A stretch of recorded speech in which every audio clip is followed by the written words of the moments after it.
and he's also a respected scholar, and he's going to share some of his work with you about academic writing, and I know you'll enjoy it. Thank you, Dr. Hu.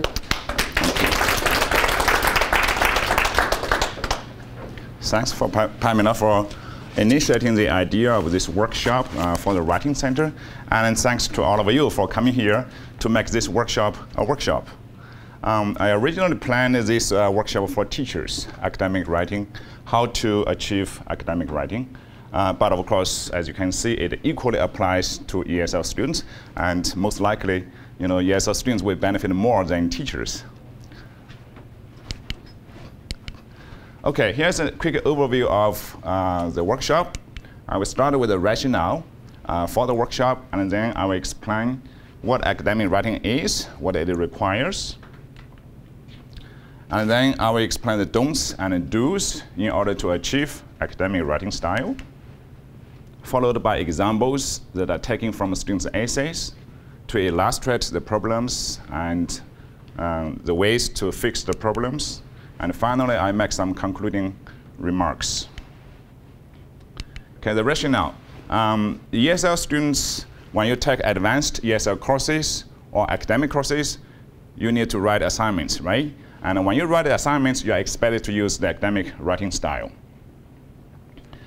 However, probably many ESL students have no idea about what academic writing style is, what it requires, and how to write in the expected style. And oftentimes, you may write like the way you speak. So teachers needed to inform ESL students about academic writing style so that they have the knowledge about what is required, and have students to practice, because without practicing, knowledge doesn't transfer to skill. When students practice, teachers need to give them guidance, because that will make the practice more effective. And that is not enough. Teachers need to give feedback to students so that students know what's right, what's wrong, if it's wrong, how to correct or improve. In my recent study that I presented at TESOL Canada conference last year, October last year, I found that the most effective feedback approach is actually one-on-one conferencing. In one-on-one conferencing, the teacher can provide what I call simultaneous, dynamic, oral written feedback. And that is most effective, and that is what students preferred most in my study. The reference in the reference list that you can see, it's on a handout, the handout on the internet you can refer to. So what is academic writing style? Some people call style register, but I use style. For this workshop, academic writing style refers to the linguistic features that are characteristic of academic writing published by academics of English-speaking post-secondary institutions, such as academic journal articles, right? And these linguistic features can operate at the levels of lexis. Lexis refer to vocabulary, such as the AWL, so-called academic word list. It's on the internet. If you do a Google search, it's there. Morph syntax refers to grammar at the sentence level. And a discourse, which refers to a series of unified sentence structures in context. So the linguistic features operate on all these three levels: words, sentence, discourse. In order to better understand what academic writing style requires, we need to know about varieties of English. Varieties of English in terms of style or formality. Varieties of English can be different categories. I want to explain formality a little bit. Formality refers to, it's an interaction of various factors, which include the writer or speaker's attitude toward the reader and the listener, the topic, and communication purpose. These various factors together, they determine the style or the variety of English you should use for a particular context. So in terms of formality or style, we can have these varieties. So in other words, English can be very informal, informal, neutral, formal, or very formal. This is taken from Crook and others, a comprehensive grammar of the English language. It's the most authoritative English grammar up to date, I think. I want to explain briefly what each of these categories means, because otherwise it will be hard to understand. It's very abstract. Okay, first, very informal style is also called familiar style. That's the style that's often used between close friends and family members. And in this style, we often use a lot of slang expressions, abbreviations, short forms like cause, right, means because, aren't, short for isn't, aren't, gonna, gonna, right, going to, right. Ellipses means incomplete sentences, colloquialisms, colloquial expressions, and a chat and a texting language. I'm sure you're familiar with this one, which is becoming more and more popular, right? Such as LOL, right? Laugh out loudly. OMG, oh my God, right? So you probably use this a lot in your texting all the time. Incomplete sentences in very informal style are the norm rather than exception. They are very typical. They are everywhere, okay? They are the norm rather than exception. In very informal style, grammatical accuracy is not a big concern. For example, like got it wrong caused getting late. Or even, we often say, got it wrong, late, right? So you might just wonder, where's the subject? Where's the verb? Late, it's just an adjective. There's no subject, no verb. This is very typical actually of very informal style that we use in everyday situation between close friends. The next variety, next to very informal style, is so-called informal style. So like very informal style also uses a lot of colloquial expressions. For example, we use informal style in informal emails, right? It uses a lot of colloquial expressions such as contracted forms, isn't, won't, doesn't, and often easy words and sentence structures. For example, I've got it wrong because it's getting late. It's a complex sentence, but the words and sentence structure are fairly easy. Okay, thank you. However, there's a big difference between informal style and very informal style.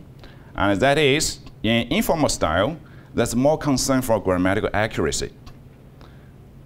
But of course, the grammatical rules are not always followed. Let me give you one example. Would you mind if I open the window? Okay, look at this sentence. Would you mind if I open the window? Is it grammatically correct? Maybe not, right? Because in subjunctive mood, we need to say, would you mind if I opened the window, right? We need to use the past tense to make the subjunctive mood. But in informal English, speech and writing, sometimes people do use such sentences. They're not grammatically correct, but they are acceptable. So here I want to draw a very important difference between two concepts. One is acceptability, one is grammatical accuracy. As you can see, acceptable, what is acceptable may not be grammatical, right? As we saw just now, right? Would you mind if I open the window? That's not grammatical, but it can be acceptable. And conversely, what is grammatical may not be acceptable either. For example, would you mind if I opened the window? It's very formal, right? So in a very informal situation, if you use a very formal expression, that may not be suitable for that very informal situation. It's out of place or awkward, right? Or too formal for that situation, right? So what I mean is, these are two entirely different concepts.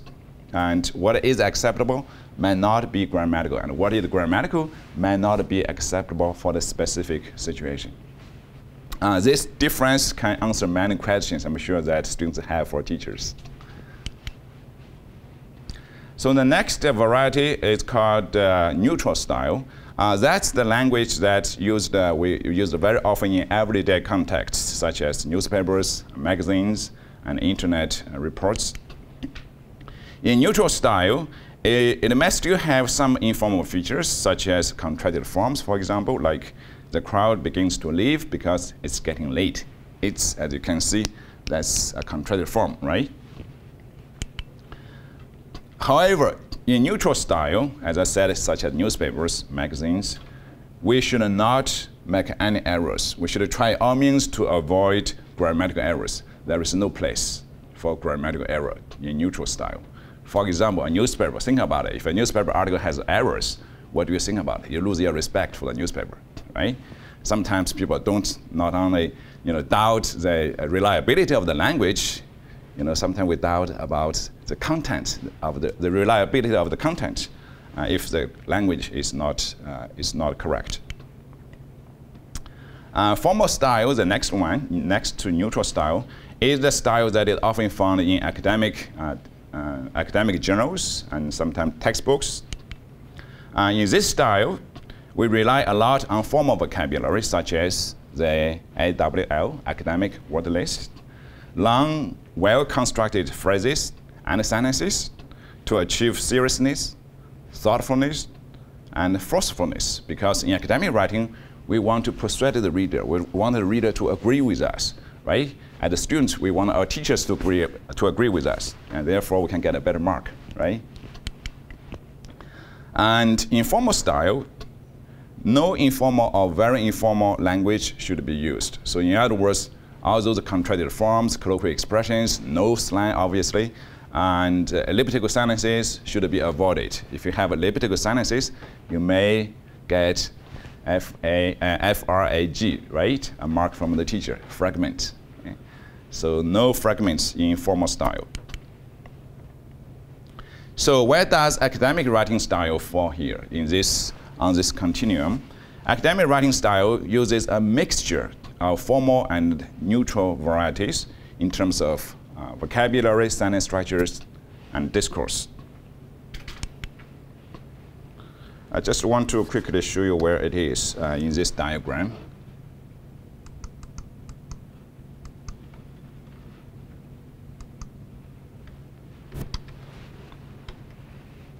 So academic writing style, I put it in the green zone. It's this area. So it's a mixture of neutral and formal style. Not informal, not very informal, okay, because this is the red zone, right? Don't use the red zone language. Use the green zone. This is the safe area. Okay, these varieties are good for academic writing.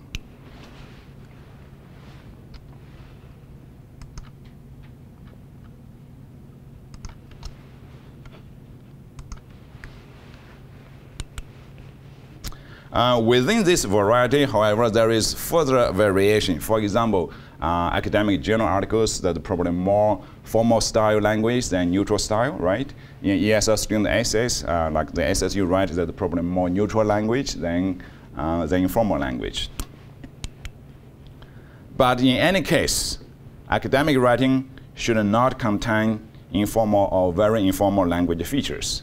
These features, I call them red flags. They should be avoided because they give the impression of informal writing. Okay. At the other extreme end of the spectrum, the continuum, is the so-called very formal style. And it's very formal, and therefore some people call it rigid. In this style is often found in legal documentation and very formal situations. Constitutions, right? Legal documents. It's very common with this style. And very formal style uses a very formal vocabulary, of course, and oftentimes long, complicated sentences. So in other words, they use big words for concepts, maybe even small concepts. I just want to give you an example to illustrate the very formal style. Okay, look at this example. Distinguished patrons are requested to ascend to the second floor. Distinguished patrons are requested to, that's passive voice, right? Ascend to the second floor. It simply means visitors, please go to the second floor, right? Very easy, but in very formal style, they use such bigger words, distinguished patrons, passive structure, ascend to rather than go to, right? So that's what very formal style is like. And because very formal style is indirect, right? It's hard to understand, and it's too formal. Therefore, generally, they don't cause many problems for ESL teachers or students because they're just hard to write. So we are okay with it as teachers.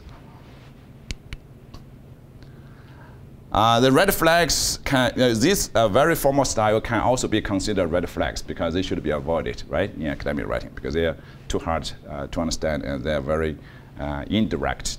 In academic writing, we need it to be direct, right? I want to draw an analogy between academic writing style, or styles of language in general, and fashion style. Okay, look at this picture here. So these people are playing beach volleyball, right? So that's a beach volleyball context. The girls are wearing bikinis, right? And the boys wearing sports shorts. And this fashion, right, is perfectly good for this situation, right? Playing volleyball on the beach. Okay, look at this picture here. These people are wearing just like casual dressing, right? Casual clothes, which is good for like going to the classes, right? Or going shopping. And this one, this gentleman probably he's wearing a tie and a suit. Maybe he's doing an art exhibition, or maybe a professor giving a lecture, right? Okay, look at this one. This gentleman is probably sitting in his legal law office, I guess, and he's obviously overly decorated. Okay, so too formal. So what I mean is that these clothes, these fashions, they are all perfect for their specific situations, right? So the bikinis, sports pants, sports shorts, they're perfect for that occasion, right? Suit and tie is perfect for this situation. However, if you switch these fashions, right, you don't wear a suit and tie to go to play beach volleyball, right? And conversely, you don't wear bikinis to class, right? That would be out of context. That would be very awkward, right? Maybe bizarre, for this context. So what I want to emphasize is that you want to use the right style for the right context or situation. Here is a summary of the don'ts and the do's. The don'ts are what I call red flags. So in order to achieve academic writing style, we needed to avoid features in this column, but try to use features in this column. Okay? So let's see what the red flags are. This is a summary of the 10 commandments, for academic writing. Okay, number 1, don't use contracted forms, right? The contracted forms are words like isn't, doesn't, right? Won't, shouldn't, wouldn't. Instead, we should use full forms, okay? Don't use colloquial expressions. Instead, we use written expressions, right? Don't repeat the same expression if possible. That's called literal repetition. Okay? In academic writing, we should try to delete the literal repetition or use a different expression, like a pronoun, right? Or proverb sometimes. And don't repeat the same meaning in different words unnecessarily. In speech, we often repeat ourselves using different words to make ourselves better understood, to make ourselves clear, or more clear. But academic writing, the reader has time to go back to reread your sentence, right? So it's not necessary to repeat the same ideas in different words. So what we should do, just simply delete the semantic repetition, okay? The repetition of the same meaning. Don't use questions in a text body because questions are typical of speech. Because in speech conversations, we often ask questions, right? But in academic writing, this is not good because you don't want to remind the reader that you are giving a speech, right? Or doing a conversation. You should remind the reader that you're writing an essay. The only place that's acceptable for questions is the title of the essay. Okay? The title can be a question in an academic essay. Don't use omnibus words. Instead, use precise expressions. Omnibus means many functions, right? So a word may have several meanings. Because a word may have several meanings, the idea for a specific context may not be clear, right? So in that case, it's not good because academic writing requires clarity, right? Easy to understand. So what shall we do? Instead, we should use precise vocabulary, precise words. Well, you might just wonder, what if I don't have many words? My vocabulary is very limited, right? It's a common problem for ESL students. Well, you have to work on your vocabulary. In my upper level reading and writing courses, I ask students to learn 50 to 100 new words every week. Because when you go to academic courses, if you have a problem with vocabulary, you will always suffer. There's no question about it. Okay? You will always have, because you have so many words, new words you don't know. You have to check the dictionary constantly, and your speed will be very slow, right? And so this is just an example of a student vocabulary. I ask a student to write, as I said, 50 to 100, to learn 50 to 100 new words every week. So they highlight the head words and provide explanations and examples, right? So it's very good. The dictionary that I recommend for you to do that is Longman Dictionary of Contemporary English. So learn the precise expressions, learn the academic words. Don't use multi-word phrasal verbs or verbal phrases. Okay? Because once again, these verbal phrases are typical of speech, informal writing, and because they are typical of speech and informal writing, you should avoid them in academic writing. Instead, you should use single word verbs. So once again, you need to expand your vocabulary, right? Improve your vocabulary if your vocabulary is very small, okay? Work on it starting today.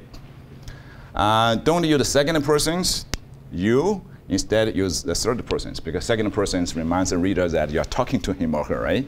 So use the third persons. Don't use personal opinion expressions. Personal opinion expressions are such as I think, I guess, I feel, in my opinion. In academic writing, the ideas in the essay are supposed to be yours. They are understood to be your ideas. You do not have to say, I think. It's unnecessary. So delete those expressions. Don't use choppy sentences. Choppy sentences are short sentences. Each short sentences in a row next to each other, each containing less than 10 words. Again, choppy sentences are very common in speech and informal writing, right? So we should try to avoid them in academic writing. Instead, we use compact phrases and sentences, which may involve coordination and or subordination. We'll look at these in a minute with examples from students' essays to help you better understand. Okay, let's look at some examples. The first one, contracted forms. As I mentioned earlier, so these are the forms that we use a lot, right, in everyday situations and informal writing, like doesn't, isn't, can't, wouldn't, shouldn't, have, it's, right? It's all over the place. Look at this example. Since the island doesn't have a long history, it combines a variety of cultures from its colonists, Dutch, Spanish, Japanese, and Chinese. Actually, it's very easy to spot such problems, contracted forms, right? Because it's pretty obvious. Okay, it doesn't. So what shall we do? Very easy. Just change the short form, the contracted form, into the full form. Okay, very easy to fix. Okay, just remember that. Okay, bear that in mind. Remember to use the full forms instead of contracted forms. Sometimes it's not easy because you're used to it when you're doing your first draft. But when you do your editing, when you do your editing or proofreading, that's the place you have to really make sure that you do not have contracted forms, right? Change them to the full forms. Colloquial expressions, which is the next red flag. This is probably the most common problem for academic writing, because oftentimes students, they write like the way they speak, or like the way they hear native English speakers speak, without realizing that that's colloquial expression, right? So what do we do? What can you do in order to solve this problem? I have two suggestions to help you understand colloquial expressions and therefore to avoid them. One is you should pay attention to the words that are used in academic writing, but not in informal writing or speech. So those words are probably most likely to be academic words. Okay? And also check a dictionary, like Longman Dictionary of Contemporary English for advanced language learners. Use this version, 2009, the new edition, not the earlier version. This version is very good because the head words in this version, as you can see here, they are colored, right? Lots of explanations, not just about the meanings, but also the usage, how the words should be used in speaking and written situations. It contains labels of slang. It marks slang, informal versus formal, spoken versus written, and also it has register notes or style notes. Okay, I just want to show you a good example. Okay, look at this example about OK. We use OK probably many times every day, right? But the dictionary has a note on it about the usage of OK. Okay. People usually avoid OK or OK in writing and use more formal words such as acceptable or satisfactory. For example, we say we have to make sure that the quality is acceptable, right? Of course, you can say the quality is OK, right? But that is informal, okay? Informal speech or writing. So in academic writing, we want to use other words, not OK. We use, for example, we can say acceptable or satisfactory, right?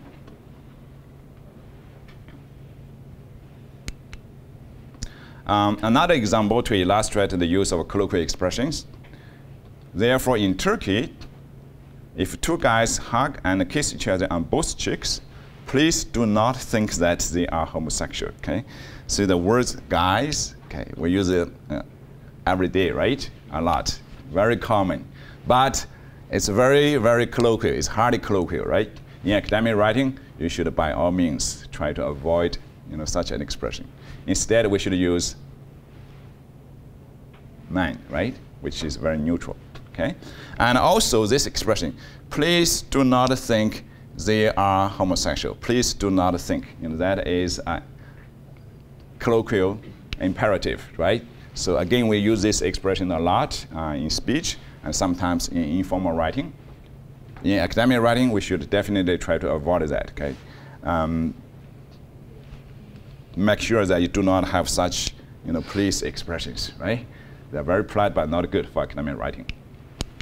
It's very easy to fix, actually. Just, change the colloquial terms to neutral or formal language, right? Like changing guys to man. So instead of saying, please do not think they are homosexual, simply say, they are not necessarily homosexual, right? You make it clear and direct.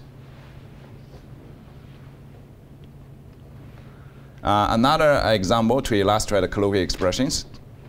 Chinese New Year starts with a new moon on the first day of the new year and ends on a full moon 15 days later. In this essay, I'm going to show you how we prepare and celebrate the Chinese New Year. This is probably one of the most common expressions that ESL students use in their academic writing, right? I'm going to do this, I'm going to do that. This is actually an informal expression, right? So you can use it in your journals, perhaps, informal writing, but in academic essays, don't use be going to, right? Use other expressions. And also, this example contains a repetition, right? Chinese New Year and Chinese New Year here, right? So it's repeating the same words. Right? So in academic writing, you want to use different expressions. So instead of saying, I'm going to show you, which I think this looks like a thesis statement of an essay, right? Instead of saying, I'm going to show you, simply state, this essay describes how we prepare and celebrate the festival, right? So let me say it again. The best way to present the thesis statement of an essay is to say simply, this essay does A, B, and C, right? State directly using the present tense because the essay is already written, it's a fact, okay? So this essay describes, you can use other words, of course, okay? Like analyzes, reports, discusses, right? I use the festival instead of repeating the Chinese New Year.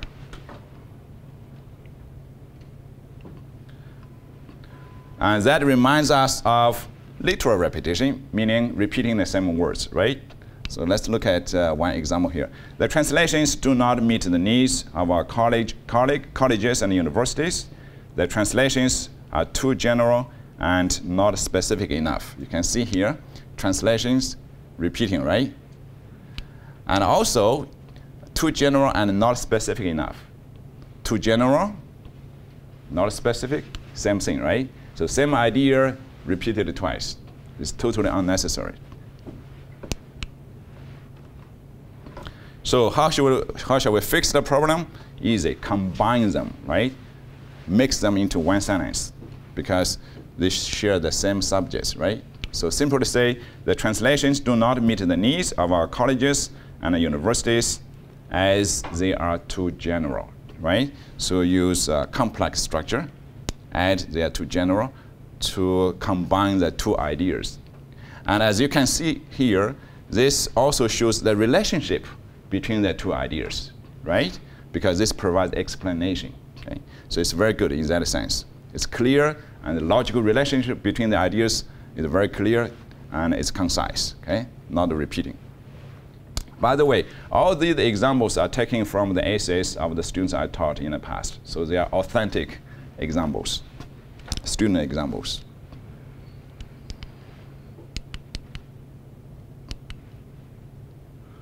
Okay, the next red flag is called semantical reputation, as I already referred to earlier.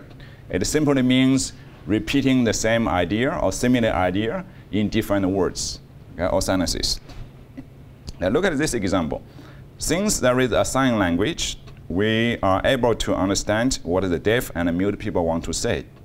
If the sign language does not exist, the deaf and mute people cannot interact with normal people. If you just look at these two sentences closely, they say roughly the same thing, right? Very close, not exact, but they're very close. So in other words, it's the two sides of the same coin, right? So no need to repeat. So what do? Just delete the second part, or one of the parts, okay? So don't repeat, it's not necessary. As readers, we can go back and reread the sentence if necessary. Questions, as I mentioned earlier, questions are typical of speech, and because they're typical of speech, we want to avoid them in academic writing, okay? The only place that is okay for questions is the title. Look at this example. Stress becomes dangerous. How to release it? It could be many ways, such as taking some outdoor exercise, communicating with friends, and traveling, okay? And this example has a couple of problems. One, of course, is the use of how to release it, okay? The use of a question. Another problem is stress becomes dangerous, how to release it. These sentences are very short, right? So a better way to rewrite the sentence is to combine the short sentences and avoid the question. Simply say what you want to say. Use statements, not questions and answers. In speech, oftentimes we want to call the reader's attention, right? And sometimes we do use that in formal addresses, but in academic writing, we should avoid that because it's writing, it's not speech. So combine the sentences and simply say, stress that becomes dangerous could be released in many ways, right? Such as, taking outdoor exercise, communicating, and traveling. Okay. Use statements and say directly what you want to say. Another example, a very good example, I think. Why did the athletes cry? Did they feel sad because they were the best of the world? No. Their tears showed us they were extremely happy, right? It's very, very colloquial. As you can see here, it uses a chain of two questions, right? And then it says no. It gives the answer, right? So that's not very good. It's very typical of speech. Or sometimes in informal writing, but don't use this style in formal writing or academic essays, okay? How do we do it? We combine the sentences, okay? And simply say they cried because they were extremely happy to be the best athletes of the world, right? They cried because they were extremely happy. You use one sentence, and as you can see here, this sentence also shows the relationship between the two ideas. They cried, why? Because they were extremely happy, right? So very clear and direct and understandable. And a formal style, okay? The next red flag we should avoid is so-called omnibus words. As I mentioned earlier, omnibus means a word may have several meanings, right? And because they may have several meanings, the specific meaning for a specific context is unclear, okay? For example, in this essay, I compare and contrast the ways of doing funerals in India and Canada. A funeral is a ceremony after a person's death. People in India do their funeral services very traditionally according to their culture. See, words like do, get, and have, they tend to be overused, right? Overly used. Other omnibus words like thing, stuff, something, right? So these words, they tend to be overused as well. Because they are used so much, the meaning is not exactly here, for example. The exact meaning is not clear. Do funerals, do service. So what does do mean here? It's unclear, right? These words are too general. Better use specific words, such as holding funerals, right? Perform services, okay?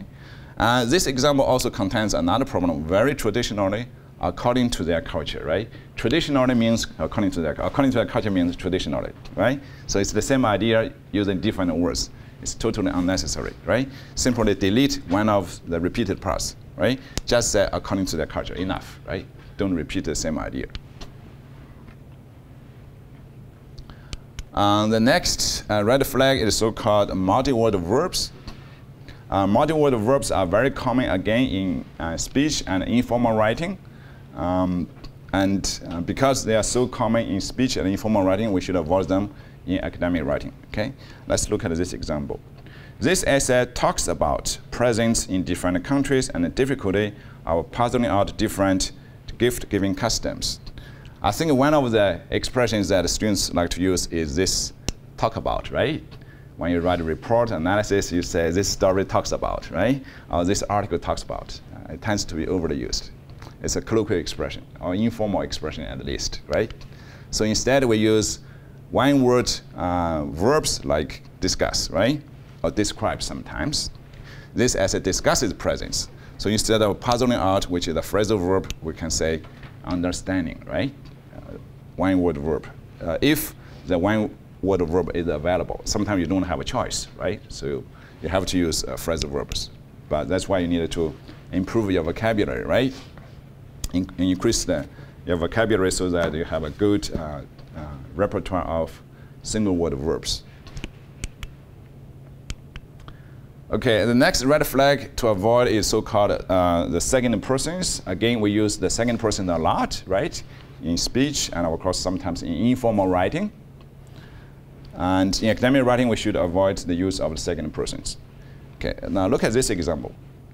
Generally, even though getting a part-time job has some disadvantages, I still agree that international students should try to find one. If your parents want to give you an allowance every month, that's great. But another way to make money is getting a part-time job. Even if you do not need money, a part-time job is still a good way to accumulate work experience. This example has a number of problems. One is the use of you, of course. See the previous sentence. I still agree that international students should try to find one. So the subject here is the third person, right?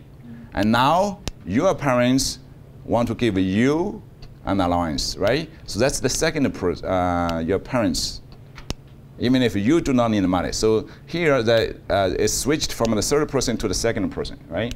So that's subject, that's inconsistency there, right? So that's not very good.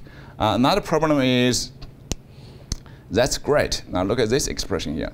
It contains contracted form and also the word great, right? Both are very, very highly colloquial expressions. So that reminds the reader that you are not writing, you are talking, right? It's not good for academic writing. And also the use of getting a part-time job. So get, as I mentioned earlier, is one of the omnibus words, right? So to fix the problems, we can simply say, change your to their, right? If their parents want to give them an allowance every month, that is helpful, right? Because that's the idea of great. Now, what does great mean, right? It may mean many things. So it actually means helpful in this case, okay? And in this case, their parents, them, right? It is consistent with international students, right? So even if international students do not need money, a part-time job, it is still good, a good way to accumulate work experience. So that keeps, all the pronouns consistent with the reference international students, all right? So be careful with the second person you when you write your own essays, and try to avoid it. Instead, use the third persons and third person pronouns. Personal opinion expressions, as I said earlier, they should be avoided because in academic writing, the ideas are supposed to be yours. They are understood to be your ideas. You do not have to say, I think, okay? I believe, I feel, I guess, in my opinion, okay, to my mind.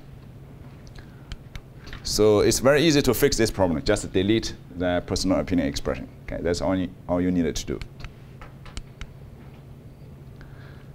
Choppy sentences. This is a very common red flag in ESL writing, actually. Let's look at this example. However, the Canadian society does not consider the problem, which means discrimination in the workplace, important. Even when reports are filed, the police do not treat them seriously. The police feel it hard to communicate with victims. The police have to work with a translator. Okay, in this example, as you can see, the police, the subject of the police repeated, right? The police, repeated 3 times, okay?